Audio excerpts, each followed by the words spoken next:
name's Daniel Bushell. The chickens come home to roost for America's global debt heist. Coming up. Washington makes states take Wall Street's kiss of death. Presidents assassinated. How nations fall in the Tequila Trap.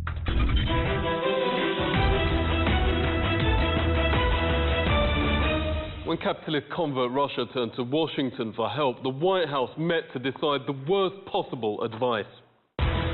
We have to smash them into the ground. We want to feed them bad economic advice so they will fall apart. Shock therapy. They decided the worst was ready to go in the IMF Wall Street method. Destruction of the nation's industry overnight, pensions and savings wiped out. The IMF demands speculators are let in. Wall Street duly starts joint raids, gutting the stock market and national currency. Congress was informed it worked like a dream. The IMF has presided over a catastrophe worse than our own Great Depression. Russia opened itself to dependence on money it had been creating itself before the wolf got in the door in IMF shock therapy. The worst hyperinflation in history hit Yugoslavia when the IMF demanded bankrupting 1,000 companies, destroying social programs and forcing regions to literally fight for survival. Violent protests known as IMF riots are even factored into the austerity package. Author and Balkan specialist Nebojsa Malic, thanks a lot for joining us. Our country is literally destroyed by Wall Street and IMF. It was definitely an assisted suicide. I maintain it's a suicide. Some people are more inclined to say it was murder, but it was definitely assisted from the outside. What we're seeing with the IMF and the World Bank and all these international financial advisors and experts is that they're not really interested in the country itself surviving or being tenable. All they're interested is in extracting as much wealth out of it as possible. This is how they do it. One of my jobs as an economic hitman was to identify countries with resources like oil and arrange huge loans to benefit a few very wealthy families. The people would be left holding this huge debt they couldn't repay. The IMF comes in, we'll help you restructure your loan, but you have to sell your coveted resource. Most of the world's nations have been caught in a form of Mexico's triple stripping, known as the Tequila Trap. Lured by promises of more investment, first the floodgates were open to Wall Street speculators. In just 20 days, Goldman Sachs and co. suddenly and mysteriously disappeared over $4 billion from the country. The previously strong peso and Mexican stock market then collapsed, letting Wall Street cherry-pick assets on the cheap. And when Mexico ran out of money to pay back Wall Street debt, Goldman chief squid Robert Rubin stepped in. He moved to U.S. Treasury Sec and the same day signed a massive bailout by U.S. taxpayers of Mexico. But the money went straight to U.S. banks. Triple stripping Tequila Trap mission accomplished. While Mexico's nursed a recession hangover for over a decade, Wall Street literally cracks open the bubbly. There was a big party at Morgan Stanley after the peso devaluation. People from all over Wall Street came. They drank champagne and smoked cigars and congratulated themselves. These people are pirates, international pirates. Top Mexican economists taken their own figures to show Washington's globalization campaign is a sham. This shock graph shows any gains from international trade eat up internal commerce within a country, leaving no net gains, just huge disruption to communities. The author of that report joins us, Dr. Carlos Encinas. What did you find? I found that, in effect, international trades benefited only a tiny group of the super rich. Globalization's been great for them, not for the world. The rest of us pay twice. First for more imports, then high interest on the loans to afford them. The Federal Reserve is not actually federal. It's a private corporation owned by a consortium of Wall Street banks. They pay the Fed's economists like Ben Bernanke to come up with the hogwash that gets people to try the Tequila Trap. Bernanke claims globalization, opening up to international speculators, boosts the nation's GDP an impressive 10%. Then someone actually looked at his figures. The benefits are actually just 0.1%, and that's only after 8 years of ideal trade conditions that exist just in theory, such as total absence of corruption. One of the most widely cited factoids in defense of free trade is rubbish. Financial globalization has not generated increased investment or higher growth. The countries that have grown most rapidly rely least on capital inflows. Rapid growth countries like Ecuador get vicious pressure from Washington for steering clear of Wall Street. Programs like USAID are scrapped and presidents are assassinated. In Confessions of an Economic Hitman, former IMF exec John Perkins writes, when the fund fails to get its way, the CIA sanctions the murder of the country's leader. It's accompanied by outright lies from corporate media, so the public never finds out. Ellen Brown's considered one of the most outstanding thinkers in economics. Her book, Web of Debt, rips Wall Street's global fraud apart.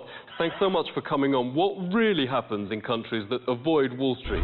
Ecuador has been a brilliant success, and even when they try to say negative things about it, there's just not much you can criticize. What they've done, for example, they actually have nationalized the oil, and they're using those oil revenues they use to back their central banks. So they're actually backing development with their own oil company. I mean, imagine if they would allow the U.S. government to actually go into business of different sorts. The government might actually have some money. They told the Argentinians that it would be a disaster. It worked brilliantly well. They told the Ecuadorians and in Iceland, they tried to scare them into going with the program, and they defied the big banks, and it worked out much better for them than for the countries that have gone along. I mean, look at Greece. It hasn't helped them at all to go along.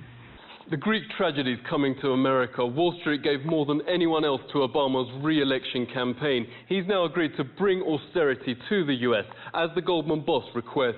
You're going to have to undoubtedly do something to lower people's expectations, the entitlements, and what people think that they're going to get, because they're not going to get it. Social Security, Medicare, Medicaid. Some things, and you could go back and you can look at the history of these things, and Social Security wasn't devised to be a system that supported you. The retirement age has to be changed, maybe some of the benefits have to be affected. Entitlements have to be slowed down and contained. Neoliberalism isn't even in the interest of America. Millions of U.S. jobs are being shipped abroad, 500,000 each year to China alone, in the name of globalization. Author and former Wall Street banker Yves Smith, thanks very much for coming on. Does what they're doing make any sense? There are entire industries the United States has ceded, one of the big examples being furniture. There is no compelling economic reason to have furniture made in China. The wood is here. The wood is a significant material cost. Shipping it to and from is a considerable expense. The labor here is more than adequate to it's not as if the labor cost is such a big component that it made sense to ship it overseas. What's really going on is that you've got a transfer from lower-level factory workers to middle management and senior workers. Because even when you offshore and you do save the factory labor costs, you introduce a lot more coordination costs, right? You need more managers to handle all the coordination of having offshored this, and those managers are more expensive. So a lot of the cost savings are offset by the fact that middle and senior managers make more money. This is classic class warfare. Class warfare now so severe, says Nobel Prize winner Joseph Stiglitz. He notes America is no longer the land of opportunity. Former Wall Street regulator Bill Black, thanks a lot for joining us. Stiglitz adds even developing countries now offer more chances of personal success than the US, but presumably people can only believe what mainstream economists and media tell them. President Correa, for example, in Ecuador, who after all is a PhD economist, has had a remarkable success and is treated in both the United Kingdom and the U.S. media as if he's a crazy person. We're talking about the New York Times as well. This is not the hardest right paper, but it shows that even the supposedly liberal organs in the United States on these sort of core theoclassical issues, they tend to be badly infected by bad economics. Yeah, where will this all end? Well, it will end in catastrophic economic failure and defeat of democracy, but that won't necessarily be where it stops. As I said, Latin Americans got fed up being used as a test bed for austerity, and you can see from the elected national leaders there that they elected leader after leader who came to power on the express basis vote for me, I will stop the Washington consensus from being inflicted on the nation. The looting of America has been among the easiest. The uniquely passive population stood by and watched their homes, savings, jobs robbed red-handed. A networked crackdown coordinated between FBI, DHS, the police, regional fusion centers, city mayors, private sector mercenaries and the banks themselves against the Occupy movement, canister missiles to skulls, people cuffed so hard they bleed and left till they soil or wet themselves in the interest of the banks against the vast majority suggests any US fightback on Wall Street will be one of the hardest. This is The Truth Seeker.